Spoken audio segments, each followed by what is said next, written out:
Hi friends, welcome to our channel. అసలు 5ంటికి update వస్తుంది ఎన్టీఆర్ త్రివిక్రమ్ గారి కాంబినేషన్ అని చెప్పేసి అలా చూస్తా కూర్చొని నిద్రపోయా. నిద్ర లేచి వచ్చే లోపు ఇంత విధ్వంసం జరిగిపోయింది. సో ఎలా అయినా సరే వీడియో చేశానన్న ఉద్దేశంతో ఇంకా చాలా మాట్లాడుకుందాం వీడియోలో. Okay, so first of all పోస్టర్కి ఆ పోస్టర్ లోపల ఒక క్యాప్షన్ పెట్టారు. ఒక క్యాప్షన్, ఒక శ్లోకము, ఆ డీటెయిలింగ్ అవన్నీ కూడా మాట్లాడుకుందాం. పోస్టర్ క్యాప్షన్ ఏంటంటే one spear, one purpose, one divine reckoning, goose bumps caption. అలాగే శ్లోకం చూసుకుంటే ఓం నా జానామి శబ్దం, నా జానామి చార్దం, నా జానామి పద్యం, నా జానామి గద్యం, చిదేకో సడాస్య హృది దోత్యతే మే ముఖాన్ని శరంతే గిరశ్చాపి చిత్రం. సో దీని తెలుగు అర్థం ఏంటంటే ఆ శబ్దం నాకు తెలియదు, దాని అర్థం నాకు తెలియదు, పద్యము తెలియదు, గద్యము తెలియదు, కానీ ఆ షణ్ముఖుడు అంటే 6 ముఖములు కలవాడు నా హృదయంలో ప్రకాశిస్తున్నాడు. అతని నోటి నుండి మాటలు వెలువడుతున్నాయి, అతని మనస్సు మాత్రం గందరగోళంగా ఉంది.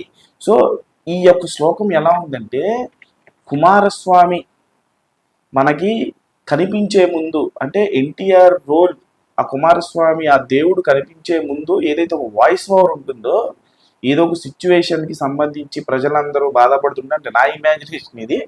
సో వాళ్ళు ఎవరో ఒక భక్తుడు తన గురించి చెప్పేటప్పుడు ఒక వాయిస్ ఓవర్ వస్తుంది కదా, ఆ వాయిస్ ఓవర్ హీరో ఎంట్రీకి ముందు ఇచ్చేటువంటి వాయిస్ ఓవర్, దేవుడు ప్రత్యక్షం అయ్యే ముందు వచ్చేటువంటి వాయిస్ ఓవర్లా అనిపించింది నాకు.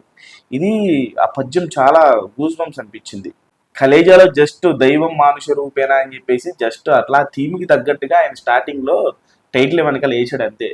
ఈసారి దైవం మానుష రూపేణ కాదు, మనిషే దైవ రూపేనా అనే రేంజ్లో ఆయన సబ్జెక్ట్ రాసుకున్నట్టున్నాడు.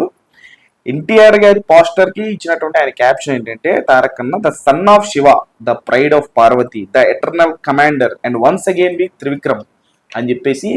అసలు ఇవన్నీ చూస్తూ ఉంటే గురూజీ ఇంట్రా బాబు ఇంకొక మోడ్లోకి వచ్చేసాడా, అసలు దైవం కైండ్ ఆఫ్ మైథలాజికల్ ఆ మోడ్లోకి వచ్చేసాడా అనిపిస్తుంది.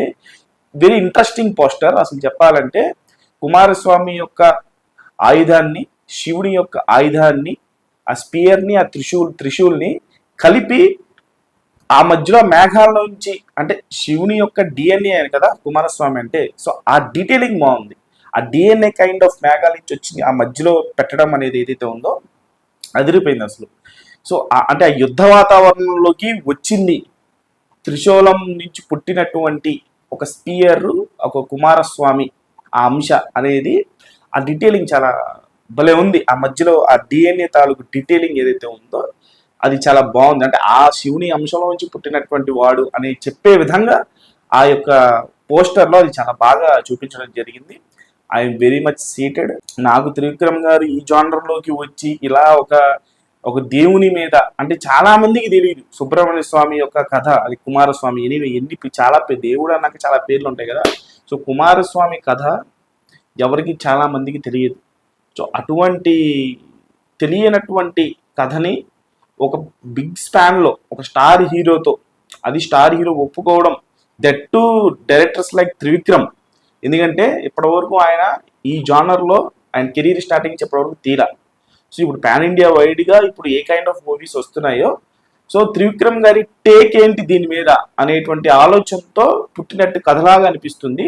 అంటే త్రివిక్రమ్ గారు ఇటువంటి స్టోరీతో రావడం అనేది మనకి షాకింగ్ అనిపించకపోవచ్చు. ఎందుకంటే ఆయన ఏదన్నా ఎగ్జాంపుల్, ఒక విషయం గురించి ఎగ్జాంపుల్ చెప్పాలంటేనే వేదాలు, మహాభారతం, రామాయణం, ఈ కైండ్ ఆఫ్ ఎగ్జాంపుల్తో చాలా మాట్లాడుతూ ఉంటారు. కానీ ఆయన ఒక్కసారి దీని మీద సినిమా తీయడం అనేది అది షాకింగ్ ఫ్యాక్టర్. కానీ ఆయన ఇటువంటి సినిమా తీయడం అనేది షాకింగ్ ఫ్యాక్టర్ నాకైతే కాదు. ఇటువంటి బిగ్ స్పాన్లో త్రివిక్రమ్ గారి సినిమా తీయాలని ఎప్పటి నుంచో నాకు కోరిక. సో ఆయన ఈ జానర్లో దిగేశాడు, డెట్ టు విత్ స్టార్ హీరో ఎన్టీఆర్ గారు. సో ఖచ్చితంగా ఎక్స్పెక్టేషన్స్ అనేవి హ్యూజ్ లెవెల్లో పెరిగిపోయాయి ఈ యొక్క అనౌన్స్మెంట్ తర్వాత. ఎప్పుడెప్పుడా దీనికి సంబంధించినటువంటి అఫీషియల్ తారక్ అన్న ఫస్ట్ లుక్ కావచ్చు, చిన్న గ్లిమ్స్ కావచ్చు, దానికోసం ఎదురు చూస్తున్నాను. ఇంకా అసలు విషయం చెప్పడం మర్చిపోయా, అనిరుద్ధ్. అసలు ఏంటిది నాకేం అర్థం కావట్లేదు. అసలు అనిరుద్ధ్కి ఈ జానర్ ఫస్ట్ టైం. అసలు అనిరుద్ధ్ కెరియర్లో ఇప్పటివరకు నాకు తెలిసి, నేను ఎప్పటి నుంచి అనిరుద్ధ్ను ఫాలో అవుతున్నా, 3 రఘువరన్ బీటెక్ అప్పటి నుంచి ఫాలో అవుతున్నా. నాకు తెలిసి ఈ జానర్లో ఎప్పుడు అనిరుద్ధ్ కొట్ల ఏ సినిమాకి. సో అనిరుద్ధ్ ఆల్సో ఇది ఛాలెంజింగ్ గానే అనిపిస్తుందేమో అని అనిపిస్తుంది. సో ఖచ్చితంగా ఇంకా ఈ ముగ్గురు కలిస్తే బేభత్సమే అనేలాగా ఈ యొక్క సబ్జెక్ట్ అనిపిస్తుంది. లెట్స్ సి, ఎదురు చూద్దాం. మీరు ఎంతలాగా ఎదురు చూస్తారనేది కూడా కామెంట్ బాక్స్ లో తెలియజేయండి. ఛానల్ లైక్ చేయండి, షేర్ చేయండి, సబ్స్క్రైబ్ చేసుకోండి.